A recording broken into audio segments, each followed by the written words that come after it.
ভূকম্পন অনুভূত হচ্ছে শহর কলকাতা সহ বেশ কিছু জায়গাতে। আমরা আরো একটু বিস্তারিত জানবো, আমাদের প্রতিনিধি ব্রজ রয়েছে আমাদের সঙ্গে। ব্রজ, মাফ করবেন, আমাদের সঙ্গে এই মুহূর্তে রয়েছেন সরাসরি বিষ্ণুব্রত। বিষ্ণুব্রত, পূর্ব মেদিনীপুরে তুমি রয়েছো, ভূকম্পন কতখানি অনুভূত হয়েছে? কেননা বঙ্গোপসাগরের যে তলদেশ, সেই তলদেশটাই কিন্তু কেঁপে উঠেছে, সমুদ্রের যে তলদেশটা কেঁপে উঠেছে। সেক্ষেত্রে তুমি সমুদ্র সৈকতে রয়েছো, সেখানে ভূকম্পন কেমন অনুভূত হয়েছে?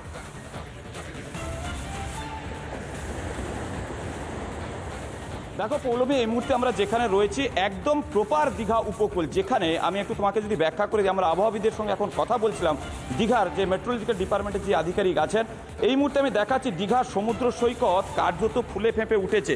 তুমি সমুদ্রে এভাবে যে আবহাওয়া যেটা দেখা যায় প্রতিনিয়ত, যে জলোচ্ছ্বাস, তার থেকে কিন্তু তীব্রতা অনেকটা বেড়েছে। আমরা এপিসেন্টার হিসেবে যেটা দেখেছি সেটা কিন্তু দীঘা হলদিয়া উপকূল থেকে 286 কিলোমিটার দূরে এবং গভীর সমুদ্রে ঠিক 6:10 নাগাদ কেঁপে ওঠে এই উপকূল এলাকার, যার বিস্তৃতি আমরা দেখছি বাংলাদেশ এবং দীঘা উপকূল এবং সেই সঙ্গে উড়িষ্যা উপকূল বরাবর প্রভাবটা লক্ষ্য করা গেছে এবং যার তীব্রতা দেখা গেছে প্রায় 91 কিলোমিটার পর্যন্ত বিস্তৃতি ছিল। এই মুহূর্তে যেটা দেখছো সমুদ্রে কিন্তু টহলদারি চলছে, দেখা যাচ্ছে যে সমুদ্রের যে তীব্রতা, জলের যে ঢেউ, তা কিন্তু অনেকটাই ফুলে ফেঁপে উঠেছে। আমি সরাসরি একজন পর্যটক যারা বিচের ধারে ছিলেন তার সঙ্গে একটু কথা বলেন। দাদা, দিদি কোথেকে আসছেন? আমি বিরাটি মিলনগড় থেকে আসছি। সকালবেলা বিচের ধারে তো ছিলেন, সকাল কি উপলব্ধি করলেন? আমি 6টা তখন মানে 10 হবে এরকমই, আমি ওর বাবা হোটেল খুঁজতে গেছিলো, আমি মেয়েকে নিয়ে বসেছিলাম। হঠাৎ দেখলাম একটু বিচের এটা মানে একটা আওয়াজ মতন কেঁপে উঠলো। আমি আবার এদিক ওদিক দেখলাম, যে ভাবলাম কেউ হয়তো আওয়াজ করেছে, তার জন্য আবার চুপ হয়ে পিলারটা কাঁপছিল। জলটা কেমন দেখছেন? জল তো উঠছে আর সেরকমই হচ্ছিল। কিছুটা হলেও কি ভয় করছিল? অতটা বুঝতে পারি না, ঢিঘার ঢেউ তো ভাবি হয়তো গরমে হয়েছে, হয়তো জোয়ার হচ্ছে, বুঝতে পারিনি এতটা। তুমি দেখতে পাচ্ছ অনেকে বিচের ধারে আছেন, অনেকে এখনো আতঙ্কের মধ্যে আছেন। যদি আর কয়েকজনের সঙ্গে একটু যদি কথা বলা যায়। দাদা, কি এই সময় কি বিচে ছিলেন? সেই সময় বিচে ছিলেন? জাস্ট আমি বেরিয়ে পড়েছি, আমার ওয়াইফ ছিলেন, ওয়াইফে অনুভব করতে পেরেছে কম্পনটা।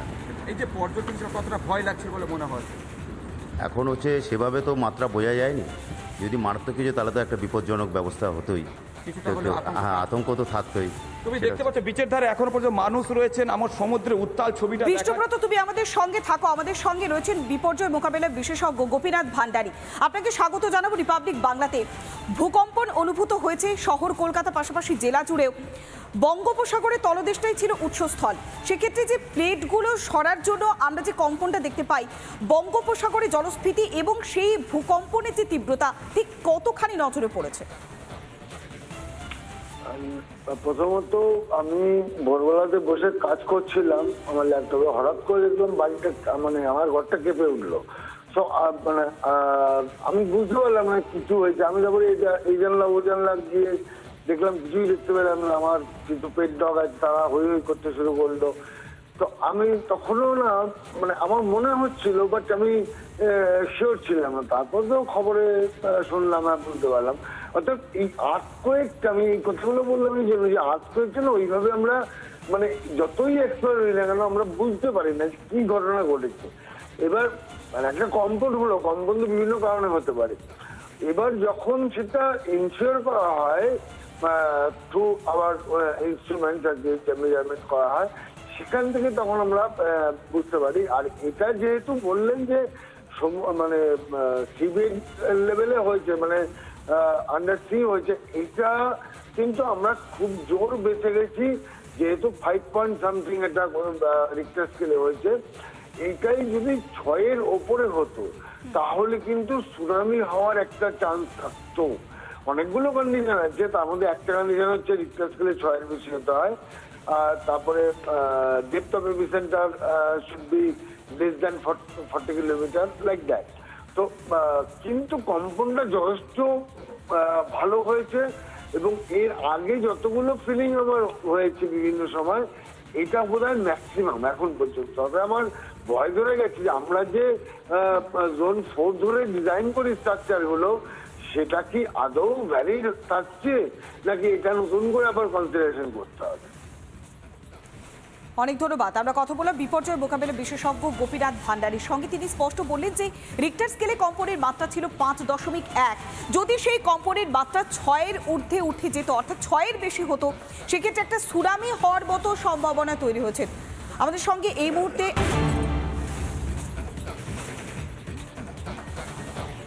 সাত সকালে ভূকম্পনে কেঁপে উঠল শহর কলকাতা। সকাল ঠিক 6:10 নাগাদ কেঁপে উঠল মহানগরী। রিক্টার স্কেলে কম্পনের মাত্রা ছিল 5.1। ভূমিকম্পের উৎসস্থল বঙ্গোপসাগরের তলদেশ।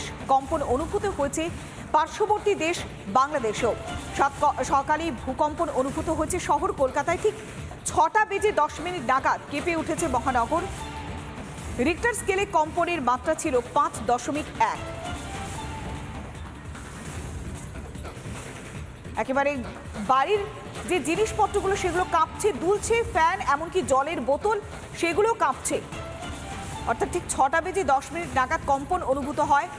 দুলতে থাকে সিলিং ফ্যান, বাড়ির টেবিলে রাখা যে সমস্ত বোতল বা অন্যান্য যে সমস্ত সামগ্রী সেগুলো দুলতে থাকে। ঠিক সকালে 6:10 নাগাদ ভূকম্পন অনুভূত হয়। রিক্টার স্কেলে কম্পনের মাত্রা ছিল 5.1।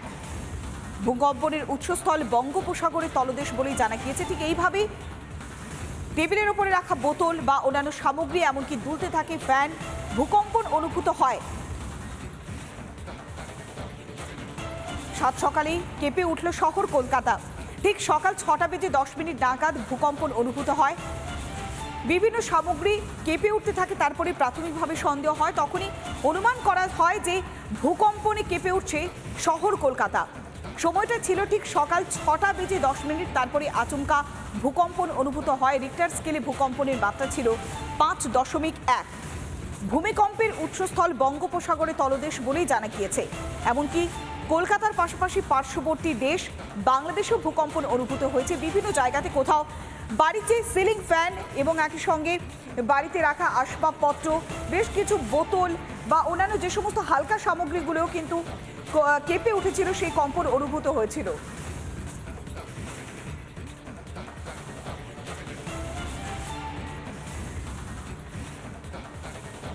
নানা ধরনের কন্টেন্ট দেখার জন্য লাইক করুন, শেয়ার করুন আমাদের ফেসবুক পেজ, সাবস্ক্রাইব করুন আমাদের ইউটিউব চ্যানেল। পাশাপাশি অন্যান্য ব্রেকিং নিউজের জন্য অবশ্যই চোখ রাখুন রিপাবলিক বাংলায়।